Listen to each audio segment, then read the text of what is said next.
आज हम बात करने जा रहे हैं कि ताजमहल की उस कहानी के ऊपर जहां ताजमहल को गायब कर दिया गया था। कहानी में आगे बढ़ने से पहले ताजमहल के बारे में कुछ आम चीजें फिर से जान लेते हैं। ताजमहल भारत के उत्तर प्रदेश आगरा में यमुना नदी के दाहिने किनारे पर एक मकबरा है। इसे 1631 में 5वें मुगल सम्राट शाहजहां जन्म पसंदीदा पत्नी मुमताज महल की कब्र के लिए बनवाया था। इसमें स्वयं शाहजहां की कब्र भी है। मकबरा 17 हेक्टेयर 42 एकड़ परिसर का केंद्र बिंदु है, जिसमें एक मस्जिद और एक गेस्ट हाउस शामिल है और यह औपचारिक उद्यानों में स्थापित है जो 3 तरफ से एक क्रैनल दीवार से घिरा हुआ है। मकबरे का निर्माण अनिवार्य रूप से 1643 में पूरा हो गया था, लेकिन परियोजना के अन्य चरणों पर अगले 10 वर्षों तक काम जारी रहा। ऐसा माना जाता है कि ताजमहल परिसर पूरी तरह से 1653 में पूरा हुआ था। उस समय अनुमानित लागत लगभग 32 रुपए मिलियन थी, जो 2023 में लगभग 35 रुपए बिलियन होगी।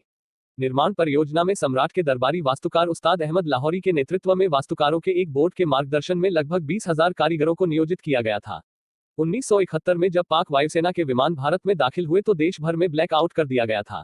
ताजमहल पर खतरा इसलिए था क्योंकि संगमरमर से बनी ये इमारत चांदनी रात में चमकती है, इसीलिए 15 दिन तक इसे एक बड़े कपड़े से ढक दिया गया था।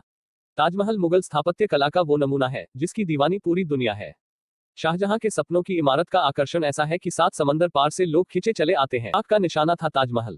ताजमहल को आगरा से गायब किया गया था 1971 में। दरअसल बांग्लादेश को आजादी दिलाने के बाद से ये माना जा रहा था कि पाकिस्तान भारत पर हमला कर सकता है। 3 दिसंबर की रात को पाक वायुसेना के विमान भारत की सीमा में घुस आए और एयर स्ट्रिपों को निशाना बनाना शुरू कर दिया।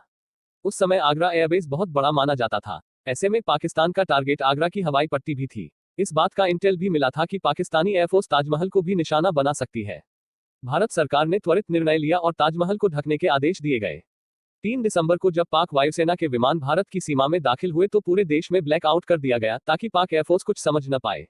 इसी बीच आनन फानन में ताजमहल को हरे कपड़े से ढका गया ताकि चांदनी रात में ताजमहल पाक एयरफोर्स को नजर न आए।